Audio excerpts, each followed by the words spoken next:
નમસ્કાર, welcome back. Radio city joke સ્ટુડિયોમાં આપનું સ્વાગત છે. કિશોર કાકા આપણી સાથે જ બેઠા છે.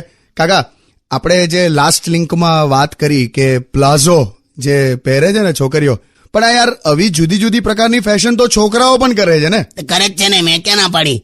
પેલું આવે છે પેલું ચેન વાળું કયું પેલું જીન્સ આવે છે, પેલા ખિસ્સા કાતરું ધંધો બદલી નાખે એવું કંઈક આવે છે ને. 6 પોકેટ વાળું. હા, 6 ક્યાં 600-700 પોકેટ હોય છે. બોલ, 600 પોકેટ ના જીન્સ હોય કોઈ દિવસ? એટલે તું સમજી ગયો ને મેં હું કહેવા માંગુ છું એમ. હા, પણ એક મિનિટ, જો તમને આવા જીન્સ ના જ ગમતા હોય તો પછી મારા ભાઈ મહેશને કેમ અપાયું? એ તો મારે માર્કેટ થી ખાંડ, ચોખા, ઘઉં, દાળ આ બધું લાવવાનું હતું, તો મેં ક્યાં પછી એ બધું આ ઉંચકીને ફરું, એટલે મેં મહેશને લઈ ગયેલો એ જીન્સ પહેરાઈને. આવું કરવાનું? એટલે સહેજ જુદું કર્યું લી. હવે પેલું કેરી બેગ આવે ને એના બદલે કેરી મહેશ જેવું કઈ કન્સેપ્ટ લાવ્યો મેં. જાવ ને હવે. પાછું પેલું લો વેસ્ટ જીન્સ હતું. બોલ, તો પેલું કમર પર અટકી રહે ને એમાં પાછું એની અંદર પાછી દાળ, ચોખા ને એવું એટલું વજન વધી ગયું ને ગજવામાં, તો મહેશ બસમાં ઉભો એવું બોલ્યો કે જીજુ, મેં બંને હાથથી દંડો પકડ્યો છે ને તમે મારું જીન્સ પકડી રાખો. અલા યાર કાકા, એ જો ઉતરી જાત ને તો છોકરાઓ પણ મારે તેને. બોલ, બસ હવે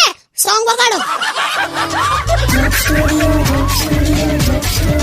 only on Radio